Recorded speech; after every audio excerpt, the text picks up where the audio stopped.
Well, families are nervously waiting on tightening their belts this weekend ahead of the Reserve Bank's interest rate decision. Now, the majority of economists don't believe a rate hike is likely, but few are predicting a rate cut. Each of the big four banks backs that view and are still forecasting a possible rate cut by Christmas. For more, we're joined by independent economist Evan Lucas. Good morning to you. Thanks for joining us. So, the big question, what is your prediction for Tuesday?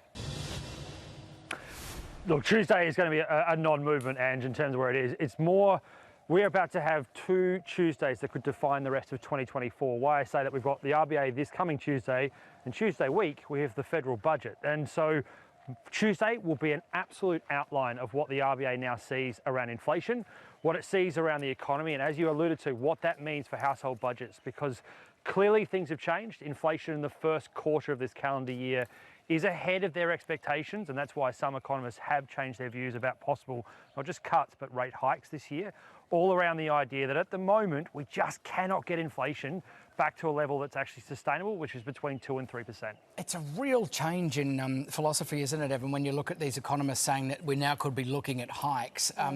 Do you think that that's where we're going to have to end up in terms of trying to get some handle on this inflation? So that question, Matt, is amazing, because part of the problem inside the inflation, and there's a lot of stories you can spin from it because the data is so diverse. And what I mean by that, we know, and those of you out there know, that essentials, rent, housing, insurance, health, education, those prices that you just have to take because they're essential to what we do, they're the ones that at the moment we just cannot get down. They're sitting at about 5% per annum.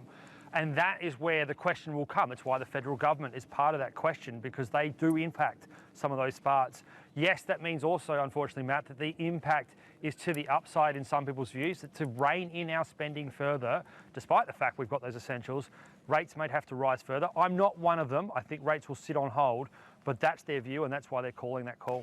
Because I've read what's tricky about it. It's not popular to increase rates, but if we don't and inflation keeps going up, that stays up. Once the horse bolts, it doesn't come back down. So we're paying $20 for a sandwich soon and you can't get it back. Whereas with interest rates, if we do hike them, we do still have the flexibility to bring them down later. Do you see some logic in that?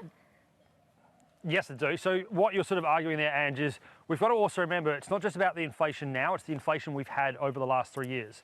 So if you look at the dollar that you had at the start of COVID, to use that same dollar today, it's now sitting at $1.17. So we've had a 17% increase in the things that we do over that period. And if we keep going at the current rate, it'll mean that dollar that you had to do in COVID will be $1.24 by the end of next year.